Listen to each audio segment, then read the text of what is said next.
Hello students, welcome in the online classes of MD in School Kalayat. As you know, we are on first lesson of Home Science of 11th class. आज हम 11th class का first lesson में वृद्धि तथा विकास में अंतर के बारे में पढ़ेंगे।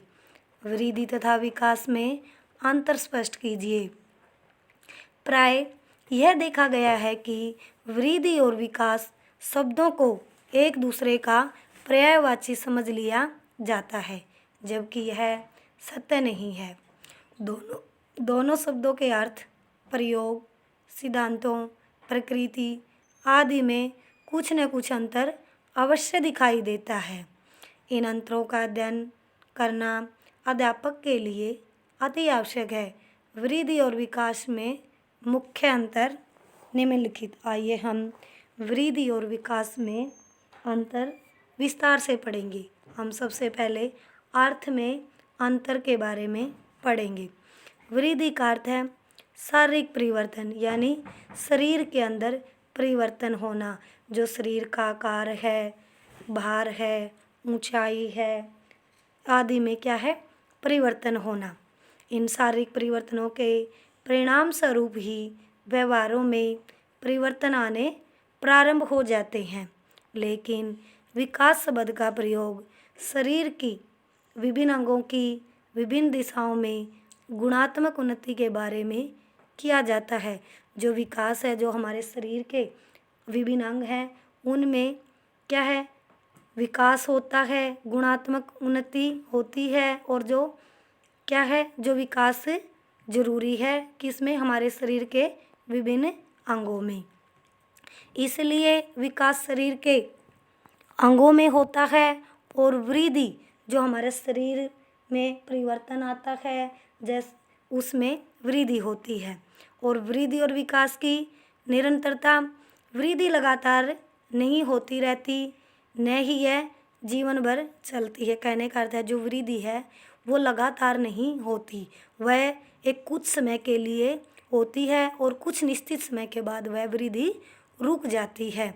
जो हमारी आयु सीमा होती है उसके बाद यह रुक जाती है और या धीमी हो जाती है।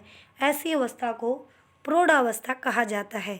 दूसरी ओर विकास की प्रक्रिया निरंतरता रहती है। मतलब क्या, जो विकास की प्रक्रिया है वो निरंतर चलती रहती है। जो विकास है हमारे अंदर क्या है, जन्म से लेकर मृत्यु तक निरंतर चलता ही रहता है, चाहे इसकी गति कैसी भी हो, धीमी हो या तेजी से। अतः विकास की प्रक्रिया कभी थमती नहीं, यानी रुकती नहीं। मनुष्य में गुणात्मक परिवर्तन आयु भर होते रहते हैं, यानी जो मनुष्य के अंदर गुण होते हैं उनमें क्या है, आयु भर उन गुणों में क्या है, परिवर्तन होता रहता है।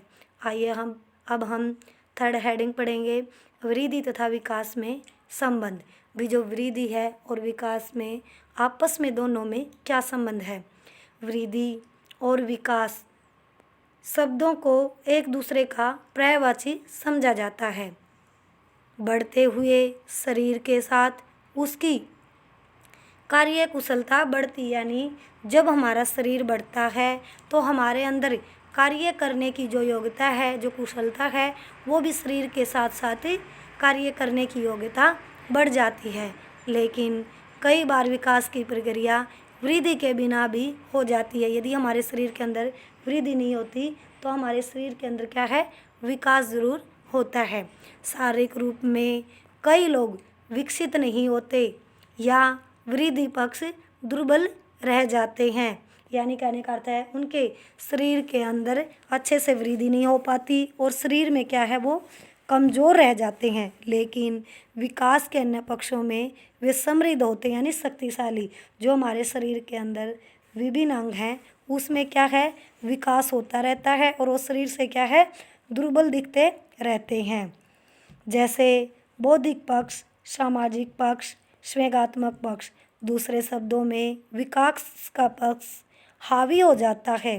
कहने का अर्थ है जब हमारी वृद्धि पक्ष दुर्बल रह जाता है तो उस टाइम क्या है, जो हमारे विकास का पक्ष है वो हावी हो जाता है और इस प्रकार अब वृद्धि के पक्ष रुक जाते हैं और विकास के अन्य पक्ष सक्रिय हो जाते हैं। विस्तृत और संकीर्ण शब्द। वृद्धि शब्द संकीर्ण माना गया है, जबकि विकास एक व्यापक शब्द है, यानी बड़े शब्द के रूप में। विकास शब्द में वृद्धि शब्दों की को भी शामिल किया जाता है। किसमें? जो विकास शब्द में किसको? वृद्धि को भी। अर्थात विकास के अर्थ में वृद्धि का पक्ष भी शामिल होता है। विकास के विभिन्न तत्वों में से एक तत्व वृद्धि भी है। परिमाणात्मक और गुणात्मक, यानी जो वृद्धि है परिमाणात्मक परिवर्तनों से जुड़ी हुई है, जबकि विकास का संबंध गुणात्मक परिवर्तनों से होता है। वृद्धि और विकास को मापना भी। वृद्धि का संबंध जो हमारा शरीर है, उस शरीर का आकार, शरीर के अंदर भार, ऊंचाई आदि में परिवर्तनों से होता है। जो शरीर के अंदर परिवर्तन होता है उसका संबंध वृद्धि से होता है। इस प्रकार के परिवर्तनों को मापा जा सकता है। कौन से को? जो हमारे शरीर का जो आकार है, जो हमारे शरीर के अंदर भार है, भाई शरीर की जो लंबाई है, ऊंचाई है, वो कितनी है, इन सब को मापा जा सकता है।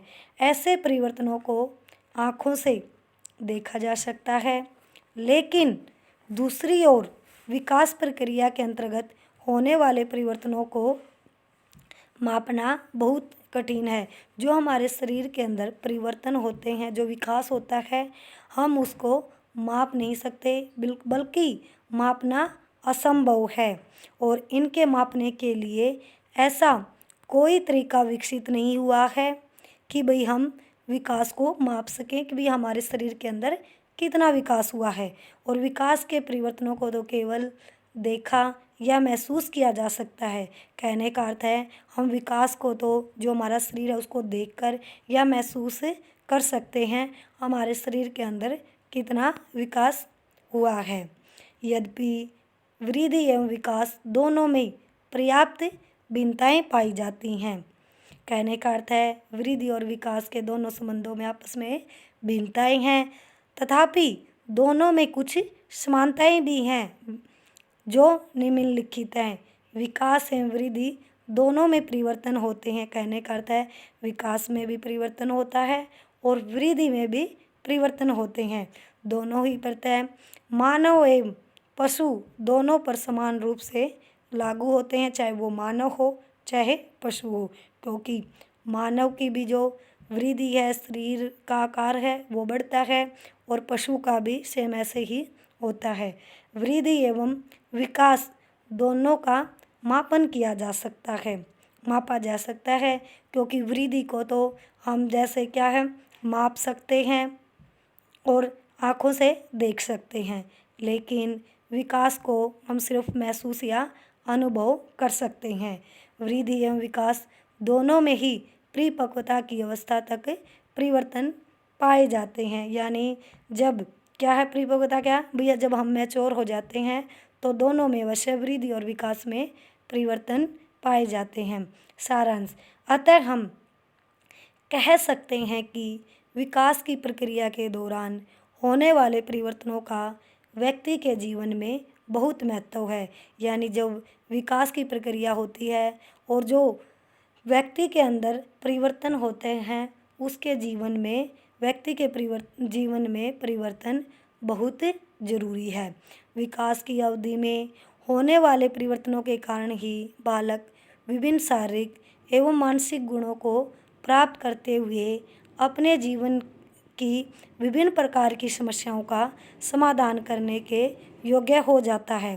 कहने का अर्थ है जब बालक शारीरिक या मानसिक रूप से गुण प्राप्त कर लेता है और जो उसके जीवन के अंदर समस्या आती है उस समस्या का समाधान करने योग्य हो जाता है तथा एक सफल नागरिक का रूप धारण करता है।